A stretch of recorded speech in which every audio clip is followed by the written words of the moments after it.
बहुत अच्छा किसी ने क्वेश्चन किया कि हमारे घर में लड़ाई होता है, तो वो आदमी सुने यहाँ पे कि जिसके घर में लड़ाई होता है तो खाना किचन में जब महिलाएं जाती है कहेगी बोलेगी कि हम ही सबसे बड़ा दाई बनल है, भैंस बनल है, गाय बनल है, हम ही खाना बनाए, नौकर बनल है,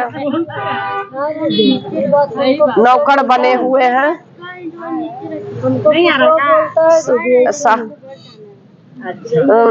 नौकर बने हुए हैं, क्या बोलता है।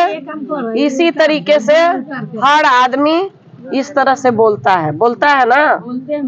अब वो क्या हुआ, जो हमारा खाना है वो खाना में मिल गया,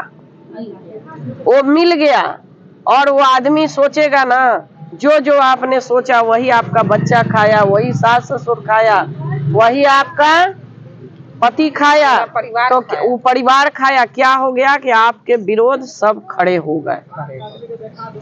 सबसे बड़ा लड़ाई का कारण औरत है, सबसे बड़ा लड़ाई के कारण औरत है। काहे कि इस चीज का अनुभव मैंने किया हुआ है, इसलिए बता रहे आपको। एक एक कथा अनुभव के बिना नहीं है। आपको पीपल के सामने, नीम के सामने, शिवलिंग के सामने ये जो कह रहे हैं एक एक सत्य बात है कि अगर आप खाना बनाते हैं, कहते हैं कि हमारा बच्चा नहीं पढ़ता, कहीं ना कहीं आपकी गलती है। अभी आज यही क्वेश्चन लिया, शिव महापुराण में जाना था कथा कहने, लेकिन आज बहुत क्वेश्चन था। हम बोले कि पहले यही क्वेश्चन लेना जरूरी है कि लोगों के अंदर ये आए, शांति आए। जरूरी है कि जब तक घर नहीं सुधरेगा आप पूजा पाठ कैसे करेंगे। सबसे बड़ा जीवन में अन्न दोष होता है। आप एक चोर के घर में खाइएगा, एक चोर के घर में खाइएगा, पक्का आपको चोरी करने का मन करेगा कि नहीं? जरूर करेगा। आप किसी के शादी के घर में ही जा रहे हैं, अगर उसका घर चोरी बदमाशी डकैती वाला घर होगा तो आप खाना अगर शुद्ध है तो पक्का आज के सब निकल जाएगा, या 2-3 दिन चोरी डकैती करने का ही इच्छा करेगा। क्या कर लोगे 2-3 दिन में, कोई पता नहीं क्या कर लोगे 2-3 दिन में। इसीलिए कहते हैं कि सबसे बड़ा अन्न का दोष होता है। शुद्ध अन्न होना चाहिए। अच्छा ऋषि महात्मा को भी अन्न डोला देता है। तो जब हम किचन में जाते हैं तो सबसे पहले आपका अगर बच्चा के लिए सोचते हैं, अपने परिवार के लिए, अगर जिसका पति प्यार नहीं करता हो तो सोचिए कि खाना खाएंगे तो मेरे पति बहुत मानेंगे। भाव रखिए कि खाना खा के सब कहीं नहीं रहेंगे, वो मेरे पास ही आएंगे और मेरे से ही प्रेम करेंगे और मेरे को ही मानेंगे, किसी और के पास कभी नहीं जा सकते। ऐसा भाव रखिए। खाना खिलाते वक्त, पानी देते वक्त, वो पानी जैसा पिएंगे धीरे धीरे आपको मन वैसा ही उनके होने लगेगा।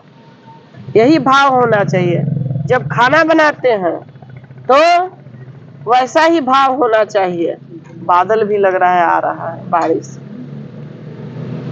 आ रही है ना, तो वैसा ही भाव होना चाहिए। जब हम बच्चा जिसका नहीं पढ़ता है, अगर हमारे गायत्री का जप करते हैं या ऐसा भाव रखते हैं कि खाना खा के मेरा बच्चा पढ़ेगा और लिखेगा, तो पक्का आपका बच्चा पढ़ेगा। हमारे भाव ही सम्मिलित होता है खाना और घर में।